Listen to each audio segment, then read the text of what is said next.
Hello, every folks, and good morning. Welcome to a quick discussion on the tweets. So here's the thing. Normally, whenever stuff happens on Twitter, I will completely miss it because that website is a horrible thing in my opinion. But it's also the place where the director of a lot of our favorite games here happens to go and post stuff every now and then. Usually it's cat pictures, but every now and then we'll get to see stuff related to the games here. And this is where we got a lot of the information. For example, that the FFT remake was coming out before people were feeling confident enough to say stuff about it. Where they were going and constantly mentioning things like, oh gee, I wonder what would happen if we were to go rebalance Mr. Sid. But either way, there's been a lot of stuff coming out of him recently, and a lot of it is very, very exciting, especially if you happen to be a Tactics Ogre fan, and also, additionally, if you happen to be a Vagrant story fan, because of this right here. Don't know why, but for some reason he was digging around through old files related to Vagrant story. He did mention that there were 2 games that they were planning on announcing relatively soonish, one of which turned out to be the Final Fantasy Tactics remake, and if the other thing is a Vagrant Story remake, that sounds pretty freaking sweet to me. I mean, hell, even if it's just a port to new systems, it would be nice, because the last time that Vagrant Story was on anything was on the PSN shop back on the PSP. That's the version that I have, and it was basically considered a classic back when I got it on that original PSP, well over a decade ago. So that thing is ancient. Wow, 26 years old. Holy crap, can you feel the gray hairs yet?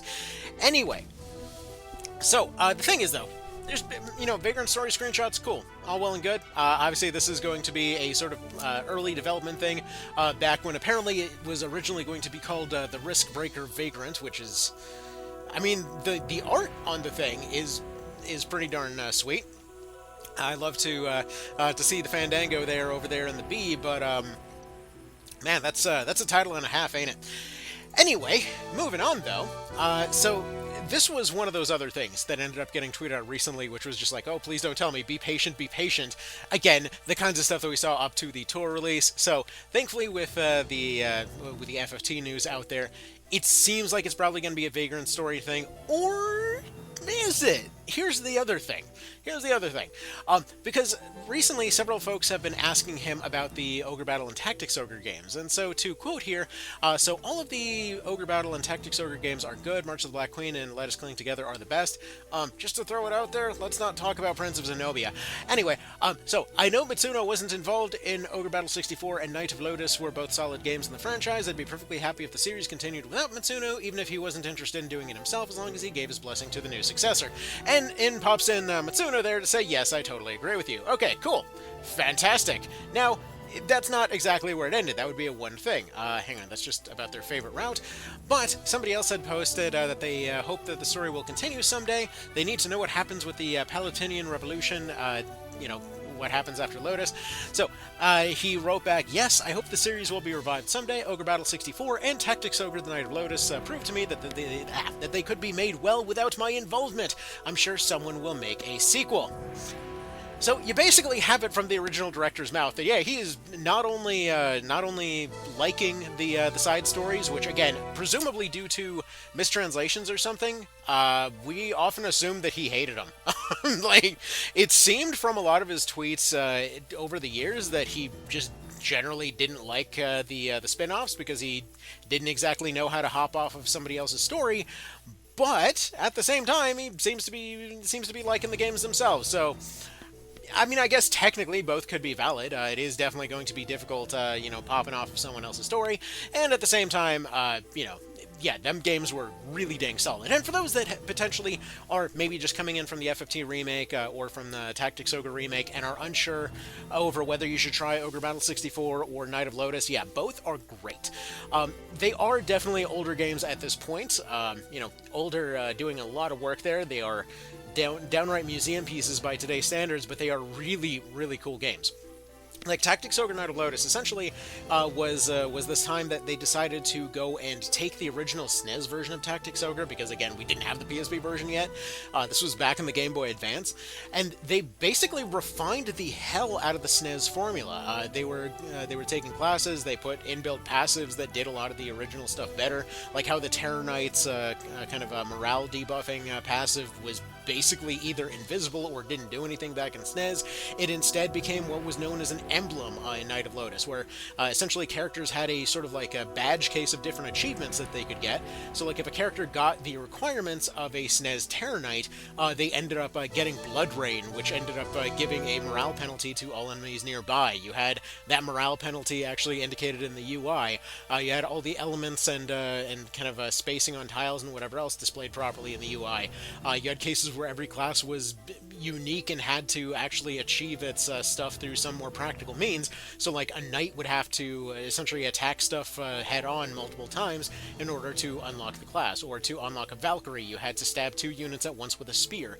Every class could use any weapon, but yeah, the ones that were especially good at using particular weapons would essentially go and use them differently, which didn't really matter that much statistically, but it did look cool, especially with the Dragoon, you know, kind of living up to their whole unique elite knight status at the time, where they actually had unique kill animations with swords and spears. Either way, really, really cool game. I mean, if nothing else, just for the interesting mechanics of the thing, it's worth revisiting.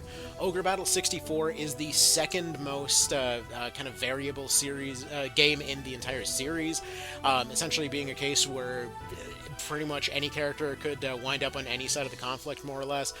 The amount of endings is downright insane.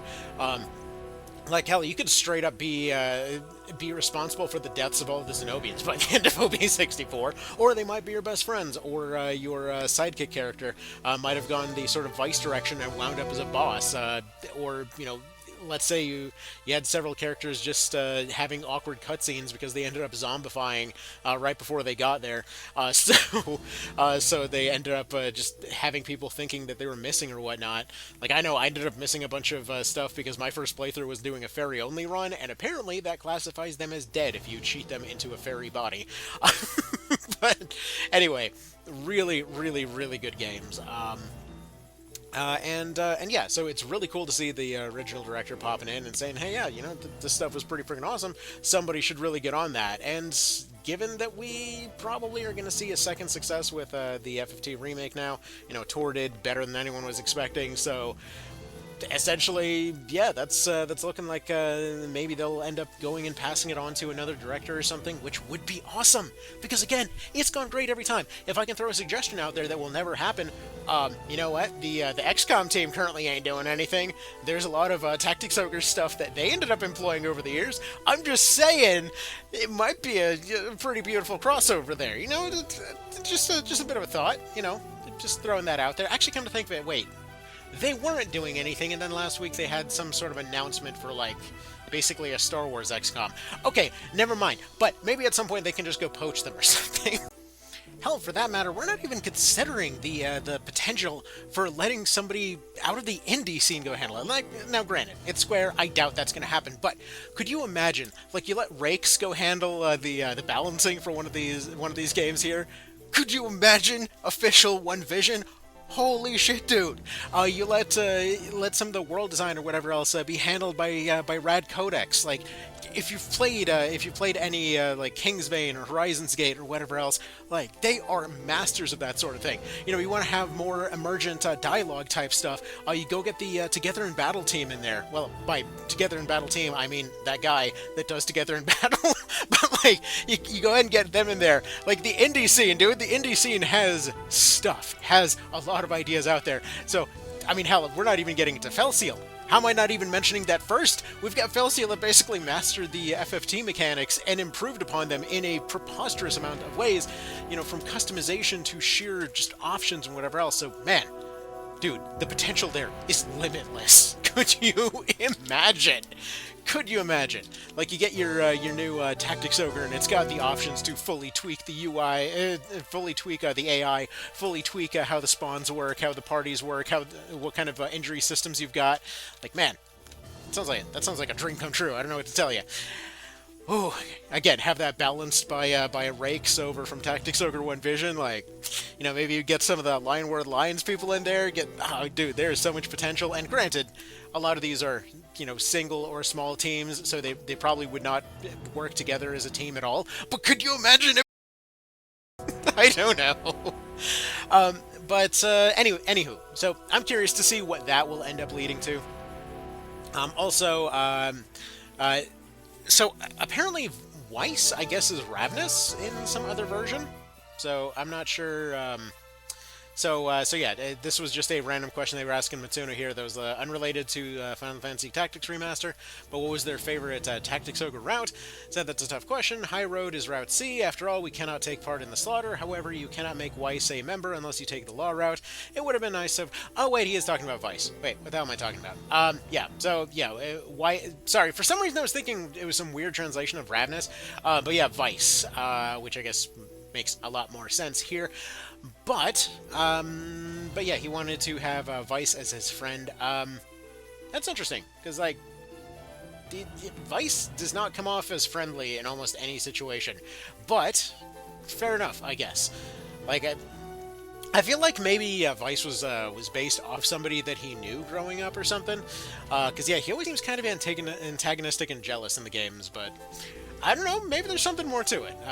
Could have maybe missed something there, because as far as I've always read it, he's just kind of there because you happen to be in the same position, just kind of like the whole, like, buddy-buddy survivors type situation, and then his main motivation is just being hyper-horny for Kashua, but, yeah, maybe there's more there, I don't know.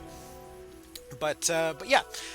So, that was more or less what I wanted to share here. It looks like we potentially have more Ogre Battle stuff for, Tactics Ogre stuff down the line.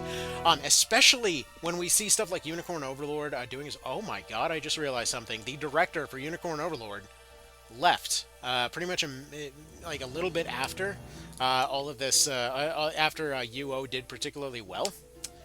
And now they're talking about a new Ogre Battle director?